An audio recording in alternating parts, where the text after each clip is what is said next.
माँ, तुमने 2 दिनों से कुछ नहीं खाया है। तुम्हारी तबीयत बिगड़ती ही जा रही है। मैं क्या करूं? मैं क्या करूं? मत रो बेटा, भगवान ने जितना लिखा है उतना होकर रहेगा।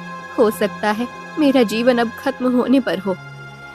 ऐसा मत कहो माँ, तेरे अलावा मेरा इस दुनिया में और कोई नहीं है। मैं तेरे बिना कुछ भी नहीं। अब किशन अपनी माँ से ये कह ही रहा था कि तभी दरवाजे पर कोई आता है। अरे बेटा किशन, ओ किशन बेटा। ये तो गिरधारी चाचा की आवाज है। गिरधारी चाचा, क्या बात है? आप यहाँ?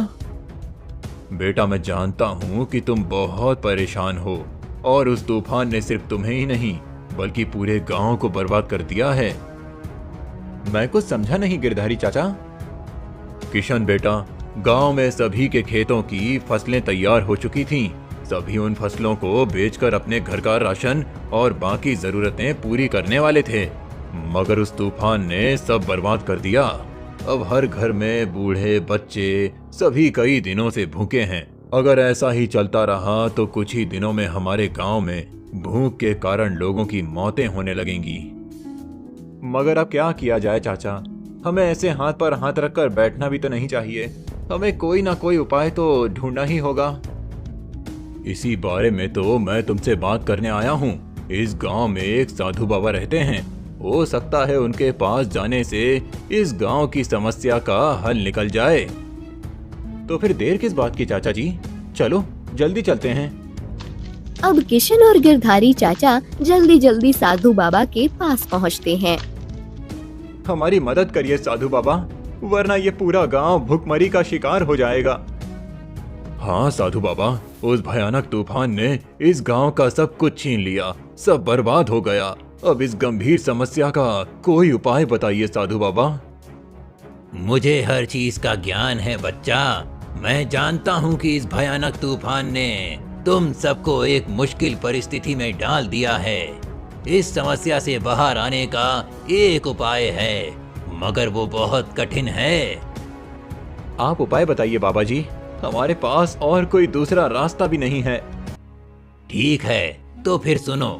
इस गांव के पीछे एक रहस्यमयी जंगल है। उस जंगल में एक विशाल पेड़ है जिसके नीचे खजाने का नक्शा दबा हुआ है। उस खजाने का नक्शा अगर तुम्हें मिल जाए तो उस खजाने से पूरे गांव की समस्या हल हो जाएगी और तुम सब फिर से एक खुशहाल जीवन जीने लगोगे। मगर जिस पेड़ के नीचे खजाने का नक्शा है वो कोई ऐसा वैसा पेड़ नहीं है। जो भी उस पेड़ के पास खजाने का नक्शा लेने गया, उस पेड़ ने उसे मौत के घाट उतार दिया। जो भी उस रहस्यमयी जंगल में एक बार जाता है वो कभी लौटकर वापस नहीं आता। कुछ भी हो जाए बाबा जी, मैं वहां जाकर रहूंगा। मुझे अपनी माँ के साथ साथ पूरे गांव को बचाना है। मैं भी तुम्हारे साथ चलूंगा किशन। नहीं नहीं गिरधारी चाचा, आप यहीं रुको, मैं जंगल जाता हूँ। जब तक आप मेरी माँ और इस गांव के लोगों का ख्याल रखना। भगवान ने चाहा तो एक बार फिर से हमारा गांव एक खुशहाल गांव बन जाएगा। ठीक है बेटा, अपना ख्याल रखना। किशन बेटा, तुम्हें बहुत ही समझदारी से उस खजाने का नक्शा उस पेड़ से हासिल करना होगा। ये लो, ये तावीज तुम्हारी रक्षा करेगा। मगर जब तुम खजाने का नक्शा उस पेड़ से निकाल कर अपने हाथ में ले लोगे तभी ये तावीज काम करेगा, वरना उससे पहले ये तावीज तुम्हारे किसी काम का नहीं होगा। इस बात का ध्यान रखना। ठीक है बाबा जी, अब मैं चलता हूँ। इतना कहकर किशन उस रहस्यमय जंगल की तरफ निकल पड़ता है। अरे यहाँ पर तो बहुत सारे पेड़ हैं। इनमें से कौन सा पेड़ खजाने वाला है, कैसे पहचानूं? अरे वो एक बहुत विशाल पेड़ नजर आ रहा है, लेकिन उसमें से ये कैसी रोशनी निकल रही है। लगता है वही पेड़ खजाने वाला पेड़ है। अभी किशन खुद से ये कह ही रहा था कि तभी पेड़ बोल पड़ता है। कौन हो तुम? चले जाओ यहाँ से। अपनी जान बचाना चाहते हो तो चले जाओ यहाँ से, चले जाओ। अरे ये आवाज तो पेड़ के अंदर से आ रही है। अरे पेड़ भाई, क्या तुम बोल भी सकते हो? मैंने तो कभी भी ऐसा पेड़ नहीं देखा जो इंसानों की भाषा में बोलता हो। मैं बोल भी सकता हूँ और तुम्हें खा भी सकता हूँ। आखिर क्या लेने आए हो तुम यहाँ? मुझे पता है तुम किस लालच में यहाँ आए हो।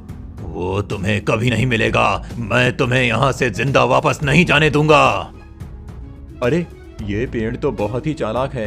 अगर मुझे इससे वो नक्शा हासिल करना है तो मुझे भी थोड़ी चतुराई दिखानी होगी। अरे पेड़ भाई, तुम तो नाराज हो रहे हो। मैं यहाँ कुछ भी लेने नहीं आया हूँ। मैं तो बस यहाँ तुमसे मिलने आया था। मुझसे मिलने? अरे हाँ भाई, मैंने तुम्हारे किस्से किताबों में पढ़े थे कि इस जंगल में एक बोलने वाला पेड़ रहता है जो इंसानों की तरह बातें करता है। क्या तुम सच कह रहे हो? मेरे किस्से किताबों में छपने लगे हैं? और नहीं तो क्या, उस किताब में पढ़कर ही तो मैं यहाँ तुम्हारे पास तुम्हारा अद्भुत दृश्य देखने आया हूँ। अपनी तारीफ सुनकर पेड़ अंदर ही अंदर बहुत खुश होने लगता है। उस किताब में और क्या लिखा है मेरे बारे में? यही कि तुम इस दुनिया के सबसे विशाल और अद्भुत पेड़ हो जिसमें से रोशनी भी निकलती है। पेड़ भाई, मुझे उस किताब की सारी बातें नजर आ रही हैं। तुम विशाल भी हो, सुंदर भी हो, तुम्हारे अंदर रोशनी भी है और तुम हम इंसानों की तरह बोल भी सकते हो। बस एक बात है जो मैंने अभी तक तुम्हारे अंदर नहीं देखी। मुझे लगता है वो एक बात उस किताब में झूठी थी। कौन सी बात?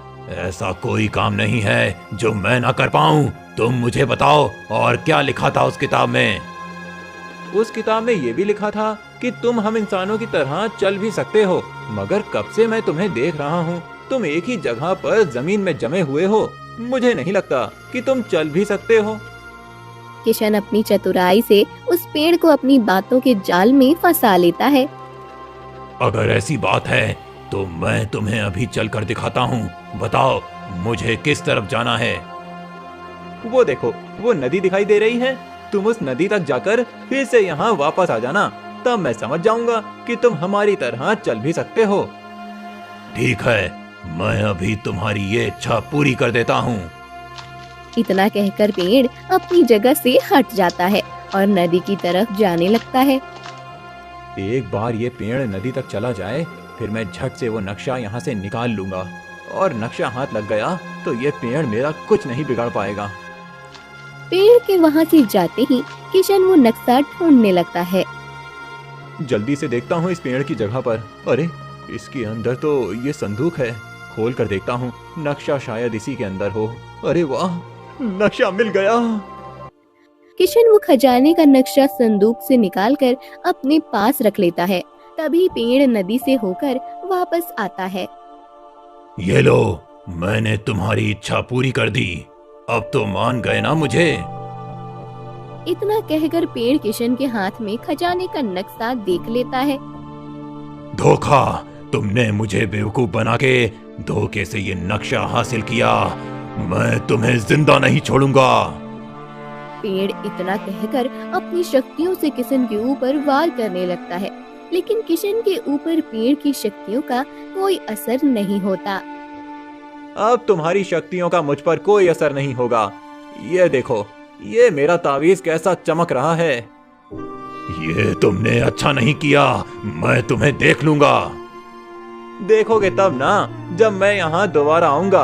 मैं अब जा रहा हूँ ये नक्शा लेकर अपने गांव, और तुम यहाँ पहले की तरह जम जाओ।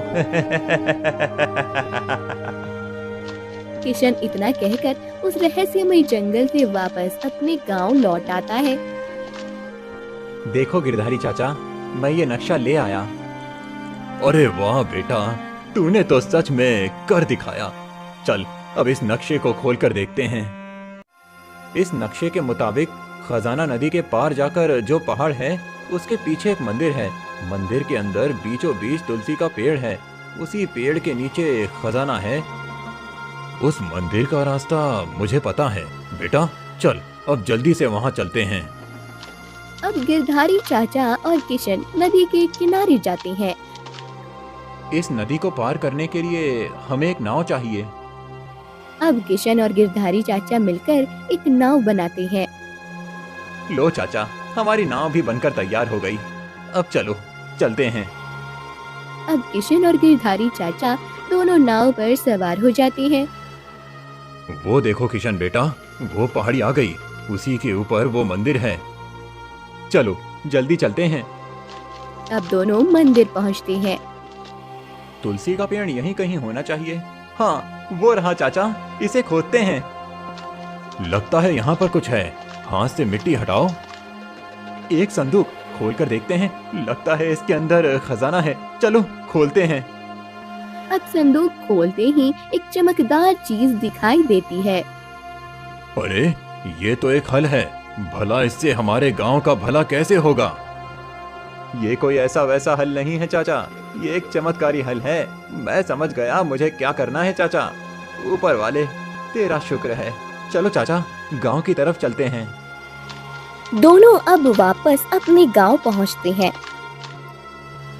मैं सबसे पहले आपके खेत में हल चलाकर देखता हूँ चाचा। उससे क्या होगा बेटा? मेरे तो कुछ समझ नहीं आ रहा है। अभी सब समझ आएगा चाचा। किशन के हल चलाते ही खेत फिर से खिलखिला उठते हैं। अरे ये क्या किशन, ये तो जादुई हल है। इसको चलाते ही हमारी फसलें फिर से वापस आ गईं। चलो अब तुम्हारे खेत की तरफ चलते हैं। हाँ चाचा चलो, हल चलाता हूँ। अरे वाह, मेरे खेत भी हरे भरे हो गए। वाह बेटा, ये तो चमत्कार हो गया है। चलो चाचा अब गांव के सभी खेतों में हल चला देते हैं। किशन अब एक एक करके गांव के सभी खेतों में हल चलाकर उन्हें हरा भरा कर देता है। गिरधारी चाचा ये लो, अब काम पूरा हुआ। गांव के सभी लोग अपनी फसलों को बेचकर अपने घरों का चूल्हा जला सकेंगे। तुम सही कह रहे हो किशन बेटा, अब तुम भी अपनी माँ का इलाज अच्छे से करवा सकते हो। अब किशन अपनी फसलें बेचकर अपने घर अपनी माँ के पास जाता है। माँ माँ, ये देखो मैं तुम्हारे लिए दवा लाया हूँ। माँ माँ माँ, तुम कुछ बोलती क्यों नहीं? माँ माँ माँ माँ, तुम मुझे छोड़कर नहीं जा सकती। माँ, आखिर मैंने तुम्हारे लिए ही तो हर मुश्किल का सामना किया और तुम ही मुझे छोड़कर चली गई। मैं तुम्हारे बिना कैसे जी पाऊंगा माँ? माँ।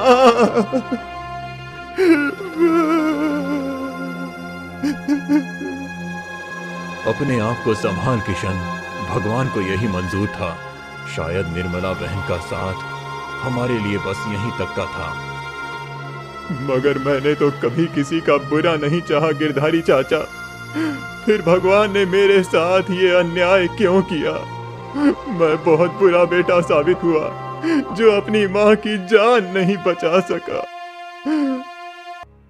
ऐसा मत कहो किशन बेटा, तुमने तो इस पूरे गांव के लिए जो किया है, और कोई तुम्हारी जगह होता तो कभी नहीं करता। तुम्हारी माँ की आत्मा कितनी खुश हो रही होगी। तुमने अपने साथ साथ अपने माता पिता का नाम भी गर्व से ऊंचा कर दिया है। अब किशन अपनी माँ का अंतिम संस्कार करता है। मेरी माँ अब नहीं रही गिरधारी चाचा, उसके बिना तो मेरा जीवन किसी काम का नहीं। ऐसा नहीं है बेटा, चलो मेरे साथ।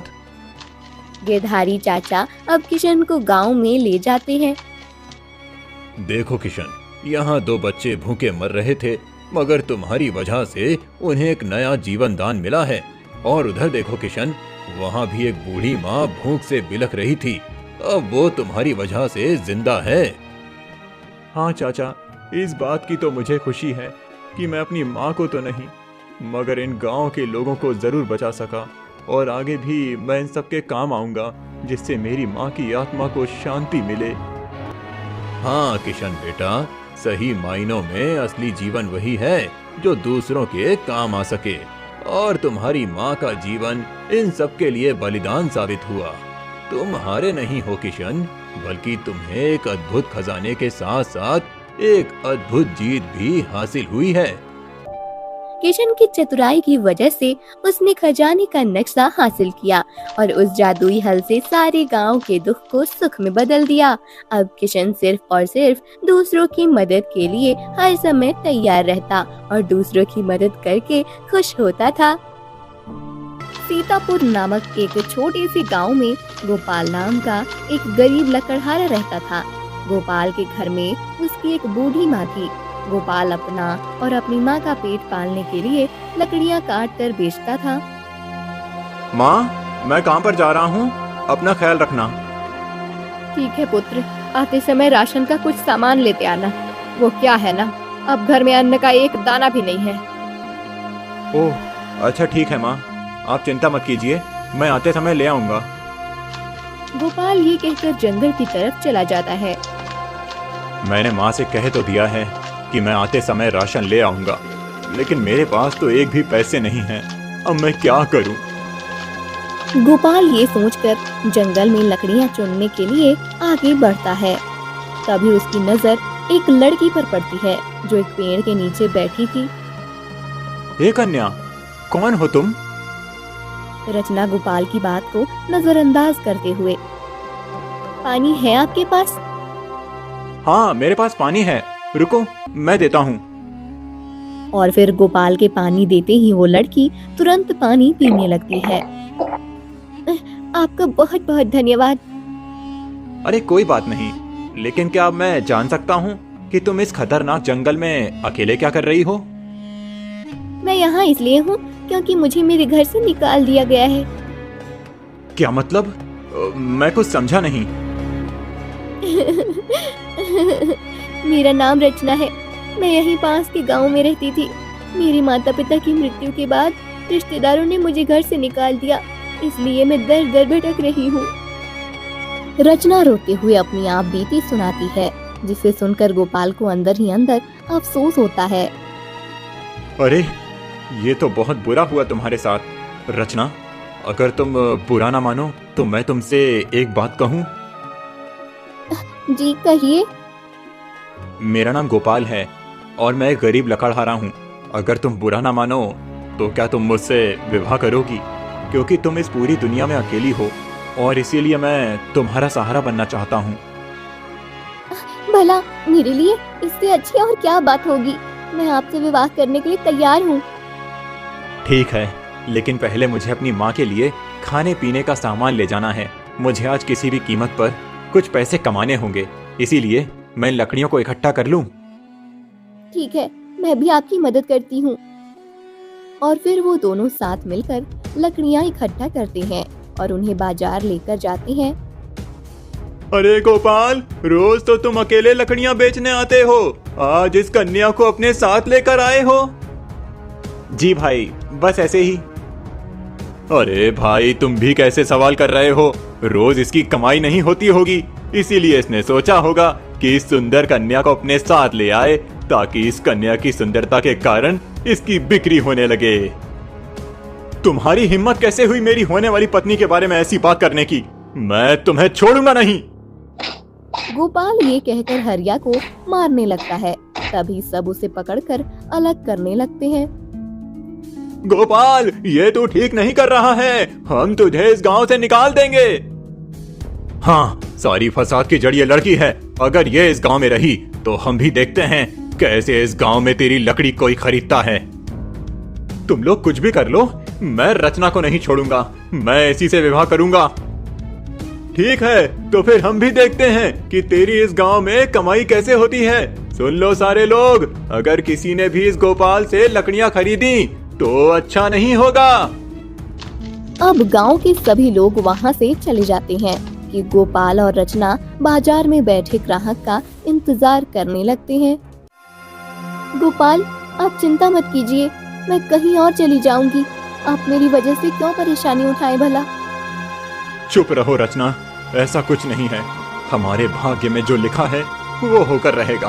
अब चलो घर चलते हैं, तुम्हें माँ से भी तो मिलाना है।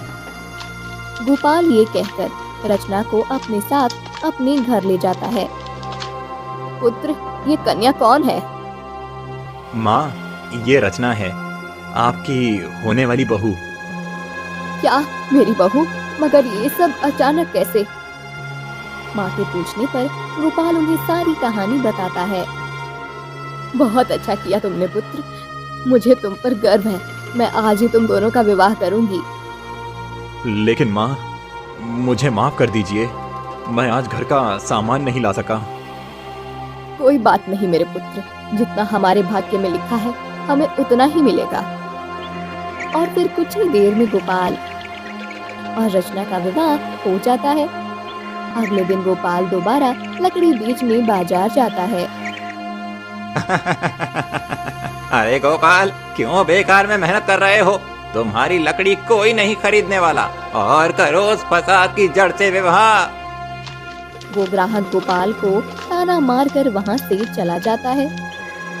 अब दिन किसी तरह से गुजरते हैं। गांव में कोई भी गोपाल की लकड़ियाँ खरीदना या उससे बात करना पसंद नहीं करता था। माँ, अब मैं क्या करूं? अब तो हमारे भूखे मरने की नौबत आ गई है। तुम चिंता मत करो बेटा, एक दिन तुम्हारी किस्मत जरूर बदलेगी। बस तुम अपनी ईमानदारी बरकरार रखना, कभी भी किसी चीज की लालच मत करना। ठीक है माँ, मैं जा रहा हूँ जंगल लकड़ियाँ काटने। गोपाल अब दुखी मन से जंगल जाता है। अरे, आज तो यहाँ अच्छी लकड़ी नहीं दिख रही है।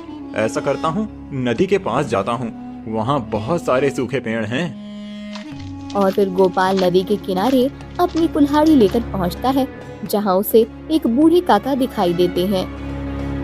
काका, आप कौन हैं? इस गांव में नए हैं क्या? मैंने तो पहले यहाँ आपको कभी नहीं देखा। हाँ पुत्र, मैं पास के गांव से आया हूँ। दरअसल मेरी पुत्री का विवाह है और मुझे बहुत सारी लकड़ियाँ चाहिए, इसीलिए मैं यहाँ किसी लकड़हारे की तलाश में आया हूँ। काका, मैं भी एक लकड़हारा हूँ। अच्छा, तो क्या तुम मुझे बहुत सारी लकड़ियाँ काट कर दे सकते हो? बदले में मैं तुम्हें अच्छे पैसे दूंगा। अगर ये काका वाकई में मेरी लकड़ियाँ खरीद लेंगे तो मैं अपने परिवार का पेट भर पाऊंगा। भगवान, आपका बहुत बहुत धन्यवाद। और फिर गोपाल ये सोचकर ढेर सारी अच्छी अच्छी लकड़ियाँ इकट्ठा करता है और काका को दे देता है। काका, ये लीजिए। पुत्र, तुम्हारा बहुत बहुत धन्यवाद कि तुमने इतने कम समय में मुझे इतनी अच्छी अच्छी लकड़ियाँ दे दी। ये लो तुम्हारी मेहनत की कीमत। काका गोपाल को पैसे देकर वहाँ से चले जाते हैं। हे ऊपर वाले, तेरा लाख लाख शुक्र है। अब गोपाल उन पैसों से घर के लिए राशन लेने चला जाता है। बिरजू भाई, ये लो पैसे और मुझे राशन का सामान दे दो। अरे वाह गोपाल भाई, आज तो बहुत पैसे लेकर आए हो। क्या कोई खजाना हाथ लग गया है या फिर किसी से भीख मांग कर आए हो? क्योंकि यहाँ तो तुम्हारी लकड़ियाँ कोई नहीं खरीदता। बिरजू भाई, ना ही मेरे हाथ खजाना लगा है और ना ही मैंने किसी से भीख मांगी है, बल्कि ये तो मेरी मेहनत के पैसे हैं। अच्छा, मेहनत के पैसे। सही है सही है, लो अपना सामान। ये क्या, बस इतना सा सामान? मैंने तो तुम्हें अच्छे खासे पैसे दिए हैं और तुम मुझे इतना कम सामान दे रहे हो। इतने पैसों में इतना ही राशन मिलेगा, और वैसे भी तुम्हारे ऊपर मेरा पहले का उधार है, वो कौन उतारेगा? इसीलिए मैंने अपने पैसे काट लिए। मगर मैंने तो तुम्हारे उधार को पहले ही चुकता कर दिया था। तो क्या मैं झूठ बोल रहा हूँ? अभी बिरजू ये कह ही रहा था कि तभी वहाँ हरिया आया और बोला, क्या हुआ बिरजू? क्यों इस फसादी से अपना सर खपा रहे हो? हरिया के पूछने पर बिरजू उसे सारी बात बताता है। बता गोपाल, किसने तुझसे लकड़ियाँ खरीदी? मैं नहीं बताऊंगा, तुम लोगों को जो करना है कर लो। गोपाल ये कहकर वहाँ से चला जाता है। अगले दिन गोपाल फिर से नदी के किनारे जाता है, जहाँ उसे वही काका दोबारा मिलते हैं। अरे काका, आप यहाँ? हाँ, वो दरअसल मुझे और लकड़ियों की जरूरत थी, मगर मैं तुम्हारा पता नहीं जानता था, इसीलिए मैंने सोचा कि मैं यहीं बैठकर तुम्हारा इंतजार कर लेता हूँ। काका, आप यहीं बैठिए, मैं आपको अभी लकड़ी लाकर देता हूँ। और फिर कुछ ही देर में गोपाल ढेर सारी लकड़ियाँ काटकर काका को बेच देता है। इस बार काका उसे पहले से ज्यादा पैसे देते हैं। काका, शायद आपने मुझे गलती से ज्यादा पैसे दे दिए हैं। नहीं, मैंने तुम्हारी मेहनत के हिसाब से ही तुम्हें पैसे दिए हैं। काका ये कहकर वहाँ से चले जाते हैं और थोड़ी दूर जाकर गायब हो जाते हैं। उन दोनों की बातें एक पत्थर के पीछे छुपा हरिया सुन लेता है। अच्छा, तो ये अब बाहरी लोगों से पैसे कमा रहा है। खैर कोई बात नहीं, अब ना रहेगी इसकी कुल्हाड़ी और ना रहेंगे इसके पास पैसे। हरिया ये सोचकर गोपाल के पास जाता है और कहता है, अच्छा, तो तू इस तरह से पैसे कमा रहा है। अब बताता हूँ मैं तुझे। हरिया, ये मेरी मेहनत की कमाई है। ये पैसे मैंने मेरे गांव के किसी आदमी से नहीं कमाए, इसीलिए मेरा रास्ता छोड़ो। गोपाल ये कहकर जाने लगता है कि तभी हरिया उसके पैसे छीनकर उसकी कुल्हाड़ी नदी में फेंक देता है। ले, अब कमा पैसे। हरिया इतना कहकर वहाँ से भाग जाता है और एक पत्थर के पीछे छुपकर उसे देखने लगता है। हे भगवान, अब मैं क्या करूं? मेरे पैसे भी गए और मेरी कुल्हाड़ी भी। क्या हुआ पुत्र, तुम रो क्यों रहे हो? आप कौन हैं और नदी से कैसे प्रकट हुई? मैं इस नदी की देवी हूँ। अब बताओ, तुम रो क्यों रहे हो?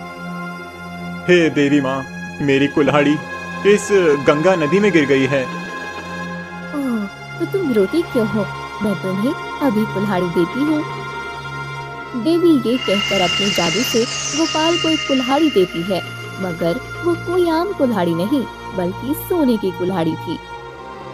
हे देवी माँ, ये कुल्हाड़ी मेरी नहीं है, मुझे मेरी ही कुल्हाड़ी चाहिए।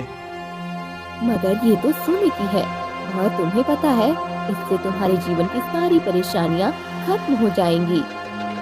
नहीं देवी माँ, कुछ भी हो, मुझे मेरी ही कुल्हाड़ी चाहिए, जिसे मैंने अपनी मेहनत के पैसों से खरीदा था।